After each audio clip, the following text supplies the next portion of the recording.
Som. Boa noite, irmãos. Que a graça e a paz do nosso Senhor e Salvador Jesus Cristo possa estar habitando no teu coração nessa noite. Amém? É um grande privilégio, né? Poder estar atrás desse púlpito, mas também uma grande responsabilidade. Poder compartilhar com os irmãos nessa noite aquilo que Deus já falou ao meu coração ao longo dessa última semana, né? Como é sabido da grande maioria dos irmãos, esse ano de 2025, finalzinho do ano de 2025, início do ano de 2026, algumas reflexões foram trazidas à igreja voltadas para o tema unidade. Esse tema unidade tem sido trabalhado, ou melhor, vai ser trabalhado pelo próximo quinquênio, pela Convenção Batista Brasileira. Então vai ser o tema unidade, baseado lá em João 17:11, com a base Somos Um.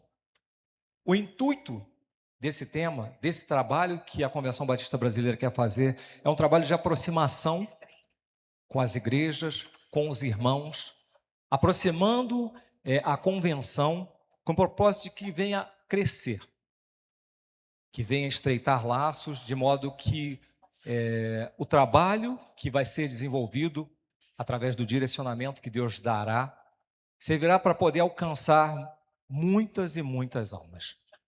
Então é um trabalho conjunto. E o nosso pastor, desde dezembro, já começou a trabalhar com essa temática de unidade. A gente teve a oportunidade, ao longo do início desse mês, de ouvir algumas reflexões também tratando sobre a unidade. E eu gostaria de trabalhar com você, com esse tema, mas sobre a ótica de como viver a unidade na vida familiar. Como viver a unidade na vida familiar. Parece um tema fácil, parece um tema que é corriqueiro, mas à medida que a gente for conversando, a gente vai conseguir exemplificar as tamanhas dificuldades que nós enfrentamos enquanto família, com tudo aquilo que tem sido apresentado a nós ou para nós, que o mundo tem ofertado. Eu gostaria de, antes de começar, pedir para que você pudesse abrir a tua Bíblia lá no livro de Ruth, no capítulo 1, versos 16 e 17. Mas eu gostaria de chamar a tua atenção, antes de que nós lêssemos o texto, para que fique bem claro e entendido. Deus se importa com a sua família. E mais ainda, Deus se importa com você. Deus se importa com a sua família e Deus se importa com você. Não há caso perdido. Vamos lá ler o texto. E o texto nos diz o seguinte: Diz porém Ruth, não me instes que me deixe e me obrigue a não te seguir, porque aonde quer que fores, irei eu. Onde quer que pousares, ali pousarei eu. O teu povo é o meu povo, o teu Deus é o meu Deus. Onde quer que morreres, morrerei. E aí serei sepultada. Faça-me, ó Senhor, o que bem lhe aprouver. Outra coisa que não seja a morte de me separar de você, ou me separar de ti. Vamos orar? Pai, nós queremos agradecer ao Senhor pela Tua palavra, queremos agradecer ao Senhor por tudo aquilo que temos experimentado ao longo desse início do mês de janeiro, por cada uma das reflexões, das mensagens que foram trazidas a nós, falando sobre a questão da unidade, das questões que nós precisamos nos aproximar mais do Senhor, de estarmos mais unidos, de buscarmos unidade entre a igreja, ó Deus, para que possamos alcançar alvos maiores, ó Deus, e só conseguiremos fazer isso de acordo com o teu direcionamento, se for vontade do Senhor para as nossas vidas. Então prepara, Pai, os nossos corações, prepara as nossas vidas, ó Deus, e que nesse momento, ó Deus, que estaremos compartilhando entre irmãos aqui, Que o Senhor possa, Pai, fazer com que a Tua palavra possa ser esclarecedora ao coração dos meus irmãos, assim como foi a mim, ó Deus, e que possa ser proveitosa, ó Deus, para o crescimento e para a honra e glória do Teu nome. Nós te oramos assim, Pai, agradecidos, no nome santo e precioso do Teu Filho amado Jesus. Amém. A família é o primeiro projeto de Deus. Se a gente parar para poder pensar, é uma instituição fundamental, é a base da nossa sociedade e é tudo o que hoje nós percebemos que o mundo tenta destruir. É o alicerce. Hoje, a família é o sustentáculo da sociedade. E a gente percebe que a cada instante de nossas vidas, a gente tem enfrentado várias e várias provações, de modo a querer fazer com que nós desviemos do caminho, que nós desistamos da família. E a gente percebe que desde lá do Gênesis, quando Deus forma a primeira família, o intuito dele era de que houvesse multiplicação e que a família vivesse para a honra e para a glória dele. Que houvesse frutos a partir daquele momento. E através da multiplicação, do reflexo do amor de Deus ali, essas famílias poderiam dar continuidade. No entanto, a gente percebe que o lar não tem um crescimento que seja automático. As nossas famílias não têm um crescimento automático. Simplesmente crescem porque se desenvolvem de forma natural, sem que tenha nenhuma intervenção. Elas simplesmente crescem e se desenvolvem. Não.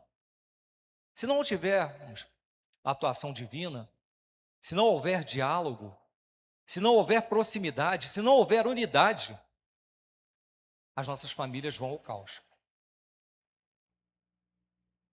E a gente percebe muito nitidamente que a cada dia a instituição família tem se degradado por conceitos, por influências, e precisa haver um resgate para que a gente possa viver de fato essa unidade na vida familiar. Diariamente, as nossas famílias precisam da intervenção divina. E se a gente pensar, essa intervenção divina vai falar aos corações dos pais, dos filhos, dos parentes, mas não é automática. E quando a gente fala da família, a gente pode fazer até uma extensão para essa família, para a nossa família igreja.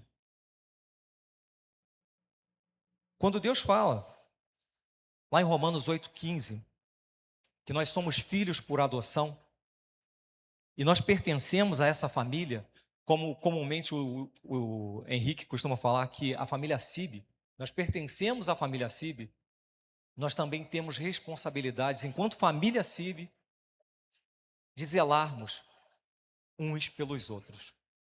Eu lembro que, numa das mensagens, eu acho que foi a primeira mensagem que o pastor Wellington falou a respeito de unidade, ele falava a respeito das diferenças, dos problemas que muitas das vezes a igreja enfrenta, e que há separação, e que nós precisamos buscar estar mais próximos, quebrarmos essas barreiras, para que pudesse promover crescimento para a igreja. Mesmo com todas as referências que nós temos, nós carregamos referências diferentes, temos criações diferentes, isso eu digo enquanto igreja, mas é válido também para a nossa família. Nós saímos de um ponto para podermos nos unir a um outro ponto, com diferenças, com criação diferente, com pensamentos que muitas das vezes não são iguais aos nossos. E na nossa relação enquanto família, nós precisamos ceder para que haja entendimento, para que haja unidade. Nós precisamos abrir mão de determinadas coisas, abrir mão de pensamentos, abrir mão de atitudes, de gestos, para que a gente possa viver a plenitude, a unidade na família, na vida familiar. E não é diferente na igreja.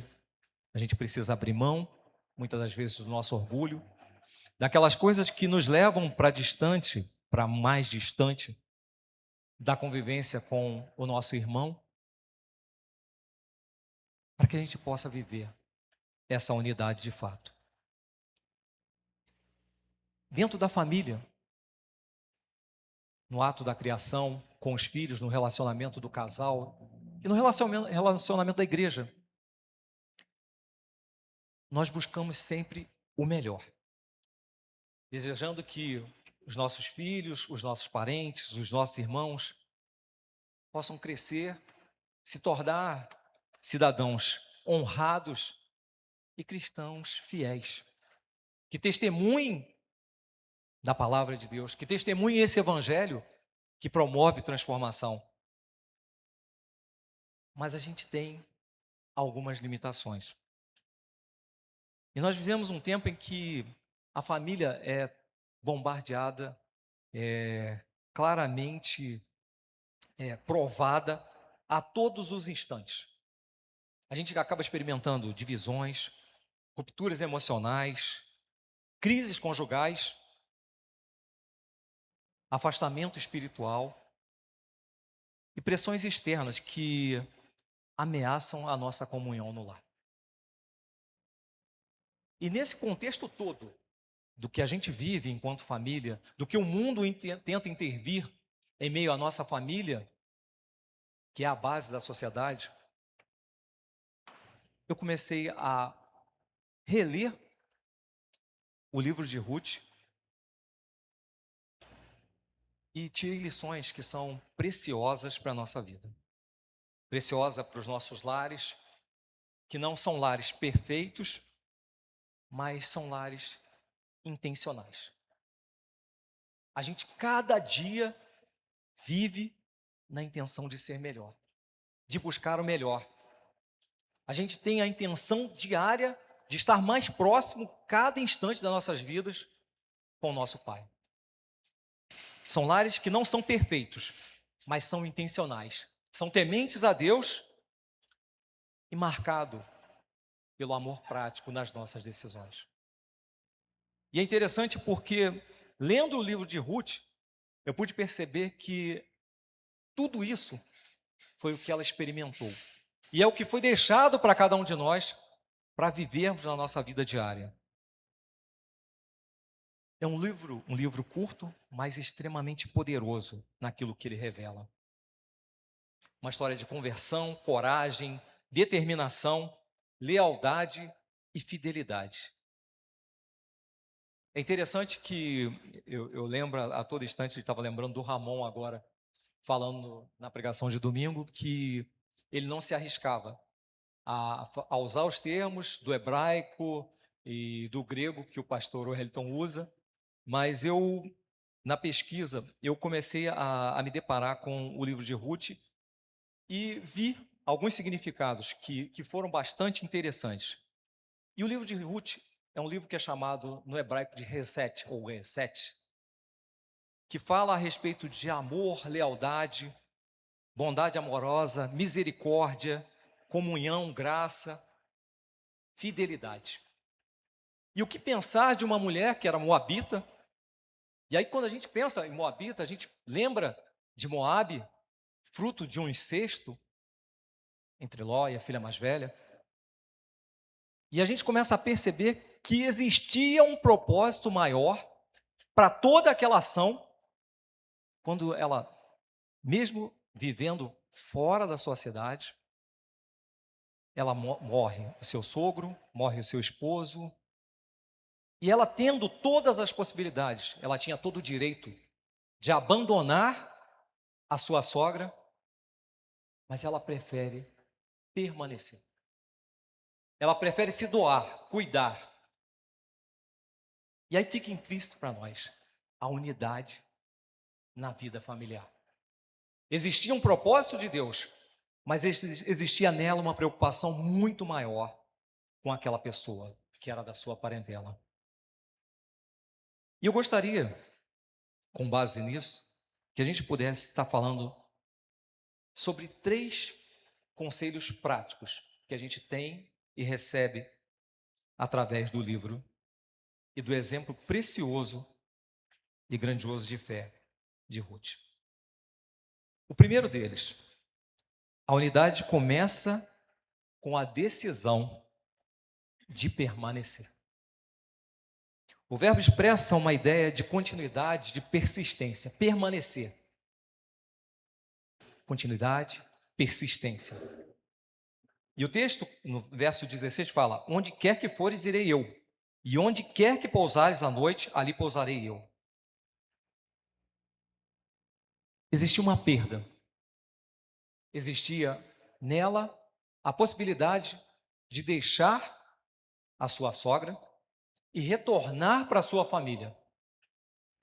Mas aquela mulher toma a atitude de permanecer, de manter-se firme, de gerar cuidado. E às vezes a gente percebe, quando a gente falou a respeito da condição da família hoje sendo bombardeada, sendo provada, que muitas das vezes as famílias que não estão alicerçadas na palavra de Deus, numa situação de conflito, de problema, é muito mais fácil. Eu vou embora. Eu não vou continuar. É mais fácil nós nos separarmos, você segue a sua vida, eu sigo a minha. Mas nós, enquanto igreja, temos a oportunidade. E quando nós firmamos o relacionamento entre casal, nós temos uma aliança entre nós e Deus. E essa aliança se estende quando vêm os nossos filhos. E não existe o desejo de ir. A nossa vontade é permanecer, é lutar, é brigar.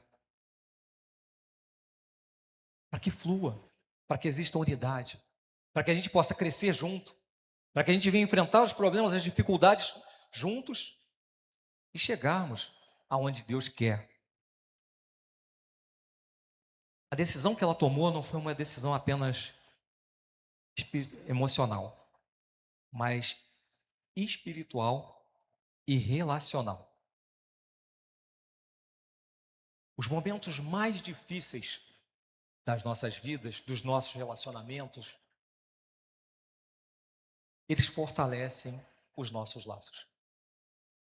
Nós, enquanto famílias, quando temos as dificuldades, os problemas, e não deveria ser assim, mas são os momentos que a gente busca se aproximar mais de Deus. Porque quando as coisas estão bem, a gente faz, não, vou fazer o culto, o nosso culto doméstico, eu vou orar com a minha esposa de manhã, mas no momento de dificuldade, no momento das crises, é um momento que a gente busca, que a gente está mais próximo de Deus. Pedindo a Deus que intervenha, que venha fazer diferença, que venha ser Ele o centro da nossa relação, da relação da família. E essa proximidade aumenta, essa unidade vai ficando mais forma, vai tomando mais forma. E as pessoas permanecem e não desistem. Ruth, naquele momento, assumia ali um compromisso de vida com ele. Ela assume um compromisso de vida.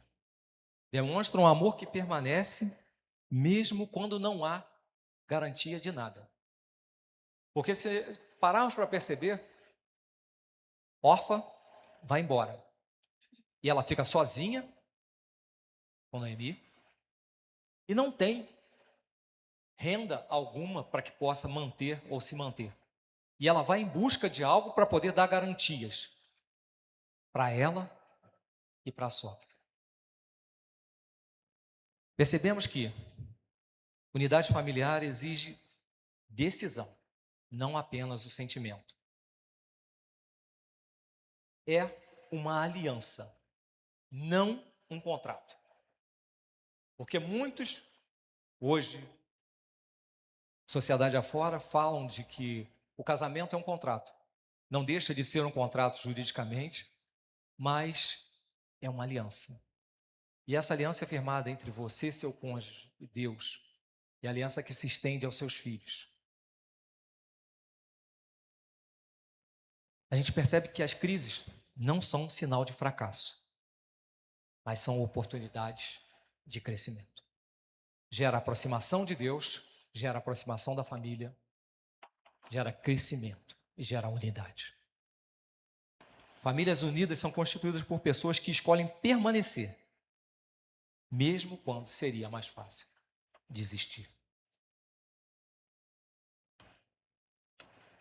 Um segundo ponto: a unidade é fortalecida pelo cuidado mútuo e pelo serviço. Nós mencionamos anteriormente que, no mesmo texto, lá em Ruth, no capítulo 2, verso 2, depois 11 e 12, ela fala a respeito de que ela pedia a Noemi que deixasse ela ir, Noemi, para que ela pudesse ir até o campo para apanhar espigas. Uma preocupação, um cuidado mútuo, e ela foi em busca do serviço. Ela trabalha para poder sustentar Noemi, e é interessante que o texto não mostra em momento algum ela murmurando por aquela situação. Ela permanece, creio que com alegria, porque ela consegue algo para poder fazer, para poder manter a sua subsistência, e ela permanece firme. Tem disposição para poder servir. E quando a história vai contando para a gente, fala do reconhecimento de Boaz, com o cuidado que ela tinha com a sua sogra, e gera uma aproximação.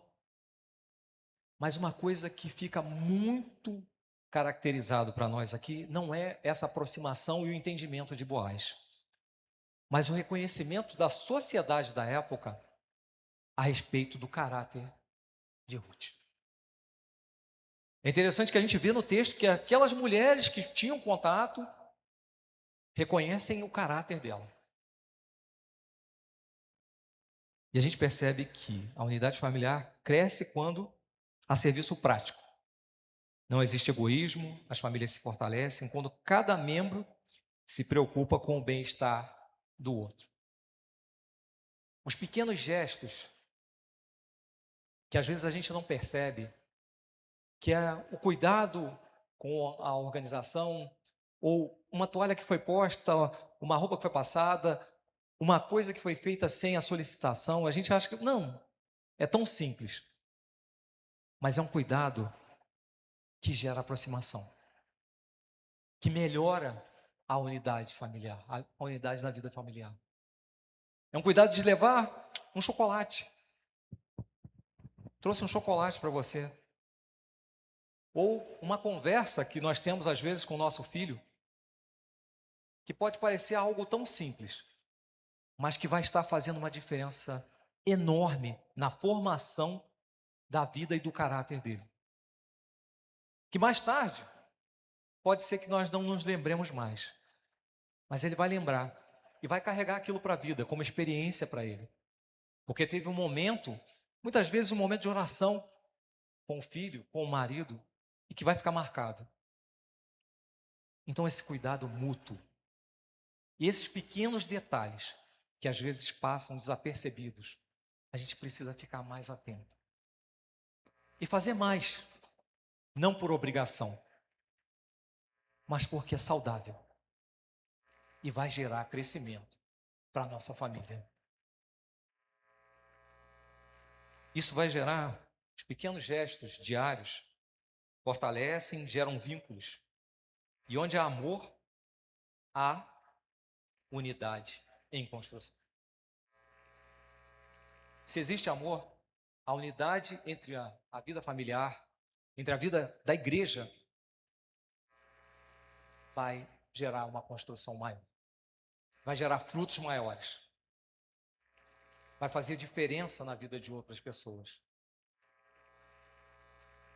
A unidade cresce quando há serviço, não egoísmo.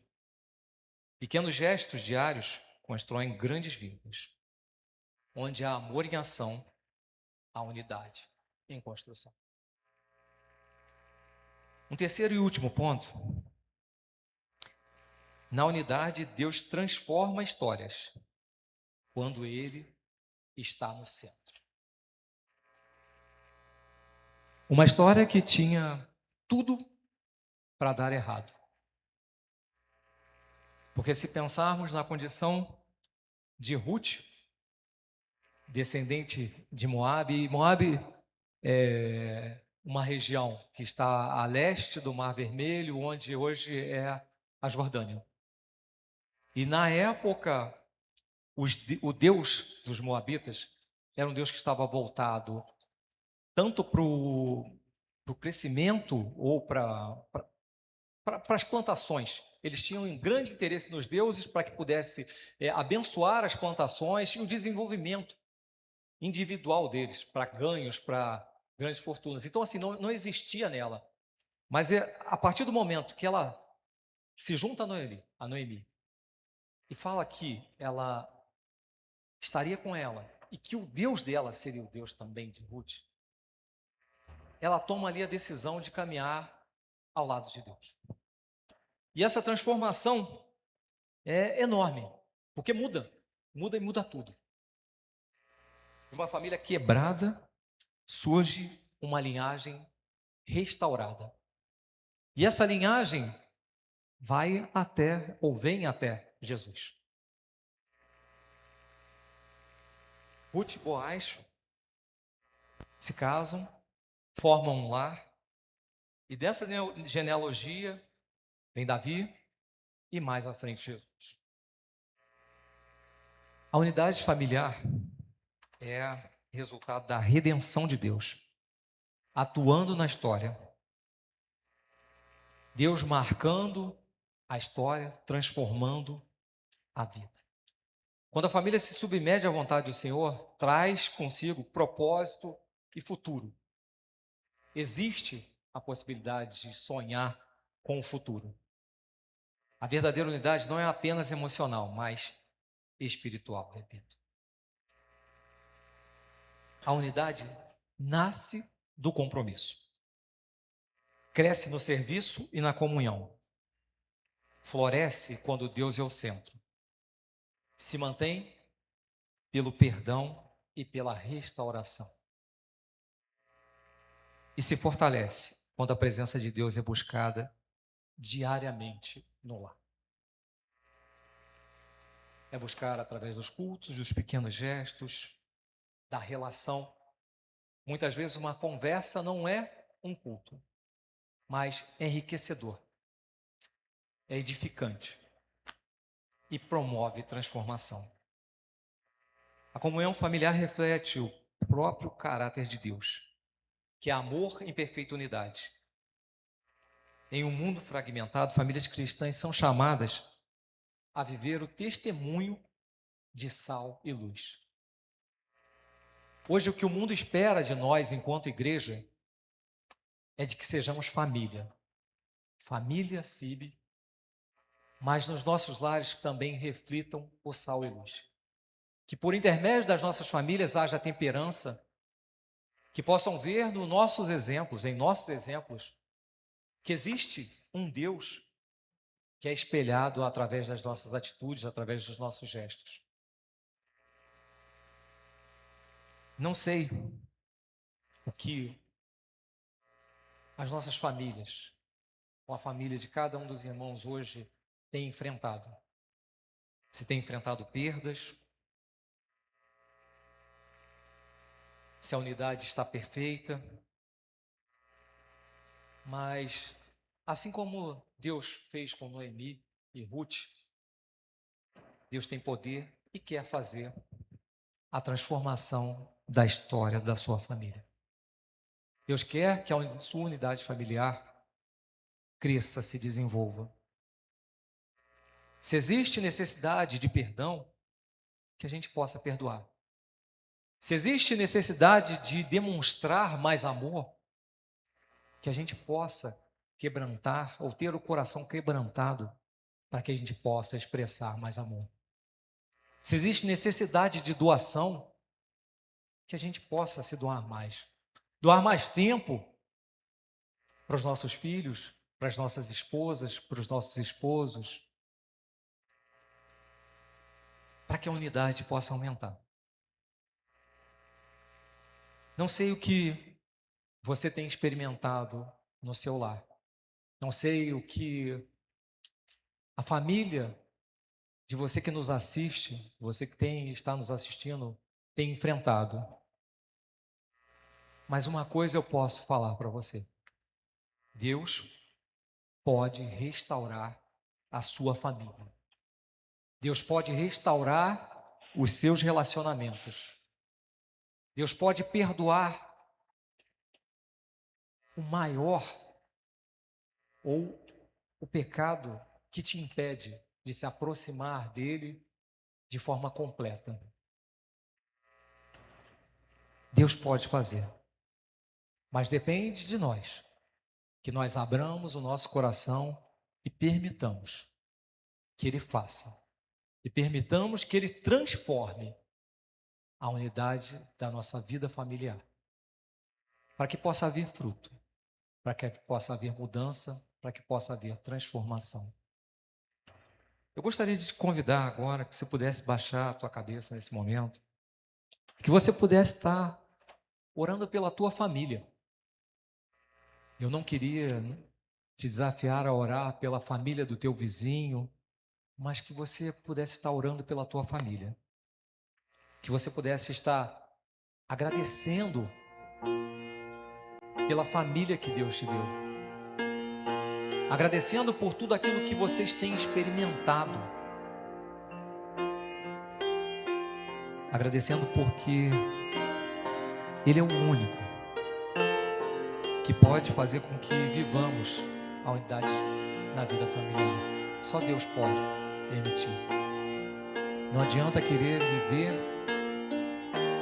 fora da presença dEle, distante dEle, crendo que teremos famílias abençoadas, que teremos famílias frutíferas.